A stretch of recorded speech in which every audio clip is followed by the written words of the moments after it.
Welcome. Today we're going to talk about self-motivational strategies. You know, the sales business is probably one of the hardest businesses you can possibly be in. You can count on the fact that every day you're going to get told no, you're going to get rejected, and you have to find ways to keep yourself motivated.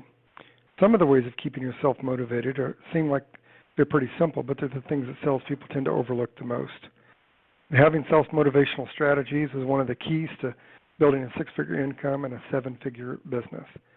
If you don't have the skills, if you don't have the strategy to keep yourself motivated, the time that you lose being unmotivated, the time you lose being discouraged, can be very costly. It makes the learning curve a lot longer, and it has a direct impact on building that six-figure income and that seven-figure business that you and your family deserve. So the first strategy is to recognize the dollar value for each rejection that you receive.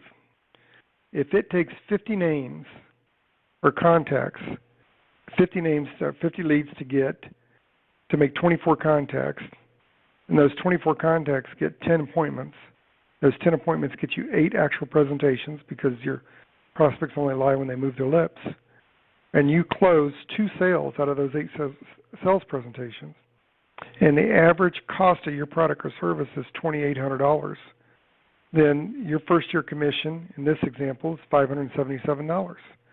So just fill those numbers in, whatever your average price is of your product or service and whatever your average commission is.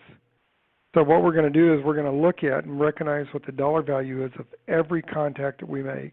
So whether you're prospecting on the phone or walk and talk or any other way, the numbers, my numbers have always been right here. If I have 50 names that I contact, whether on the phone, walking in businesses, whatever, on average, I'm going to get 24 contacts. That means 24 people answer the phone, 24 people will talk to me at the small business, and out of those 24, on average, I'll get 10 appointments. Out of those 10 appointments, 8 will actually let me do a complete presentation.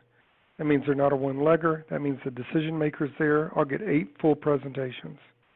And on average, I'll get 2 sales.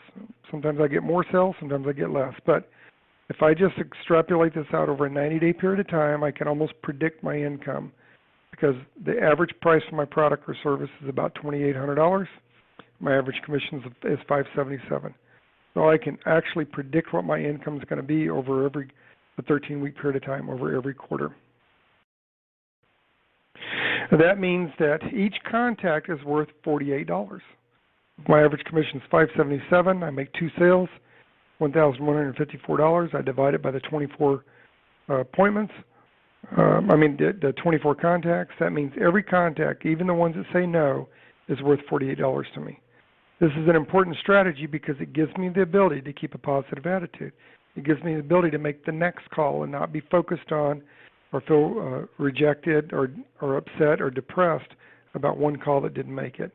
It's a strategy that helps me look forward. I follow my numbers. I trust my numbers. Numbers don't lie, and my strategy will always work with me because my matrix works. That's the most important key, is you have to figure out what your numbers are.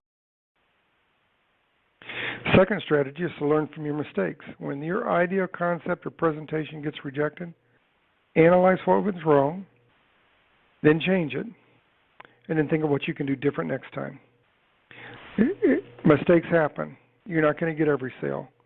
As you build your six-figure income and your seven-figure business, you're going to make presentations you shouldn't have made. You're going to spend money on leads you shouldn't have bought. But you're not being rejected. Prospects might reject your idea. They might reject the concept, or you might need to improve on your sales presentation. But the strategy is that you learn from every mistake. In fact, what I tell salespeople is make as many mistakes as you can, as fast as you can, and you'll shorten the learning curve. The way to have that kind of attitude is you have to set your ego aside long enough to learn and grow. Keep in mind that there's 2 ways that we learn. You can learn by experience. In other words, learning from your own mistakes. What I would tell you is ego stunts your growth.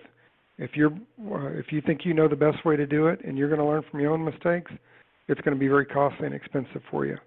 If you want to build a six-figure income and a seven-figure business and do it in the shortest and most effective way possible, is learn by wisdom. Learning by wisdom is learning from the mistakes of others. If you're watching this training, if you're listening to this training, if you're a member of the 7-Figure Sales Tools learning site, then you already have the kind of personality that's going to help you learn by wisdom. You already want to learn by the mistakes others have made, and believe me, we have made more than enough mistakes to help you shorten your learning curve.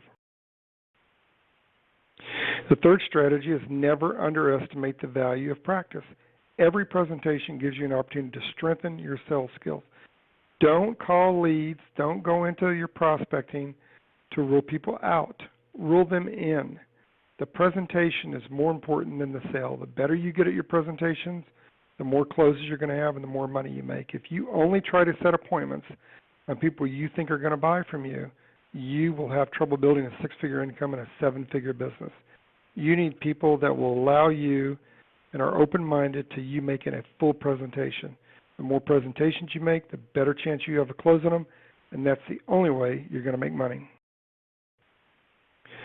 And the fourth strategy is you have to realize that in sales, more people say no than yes. Don't count the yeses, count the nos.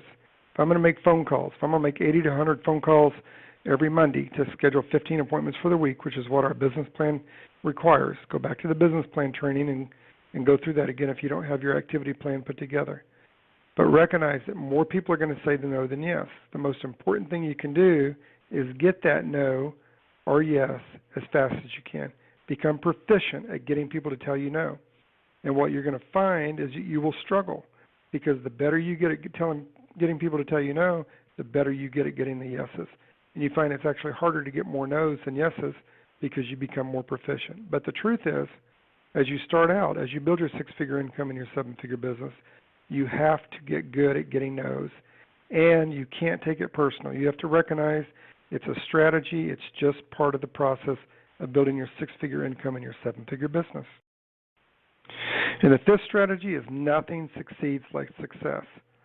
Setting and achieving personal goals is rewarding. You want to be a goal achiever because being a goal achiever is more important than a goal setter. Being a goal achiever helps motivate you. So it's important to set goals that move you forward. I just talked on the strategy 4 about getting more no's than yeses. So one strategy might be that you want to get a certain amount of no's every day. You want to set goals that are creative and challenge you. If the goal doesn't challenge you, if you can do one part of operating your business easy with no trouble at all, you should move on to the things that are a little bit more difficult for you. Setting and achieving personal goals is rewarding, but don't be a goal setter. Goal setters end up with a wish list. Be a goal achiever. It's better to set a goal that you will accomplish than set a goal that's lofty and high, but you don't have the skill set, the resources, or you haven't been in the business long enough in order to meet that goal. Set goals that are achievable and achieve those goals. That's what's going to build hope. And hope is a magic ingredient in motivating yourself and others. So today we talked about some strategies in building your business. You can click here for more training. You can click here to book your next training or have me speak at your event. You can click here for articles or to see other videos. And if you have a specific question, you can call 865-776-7632.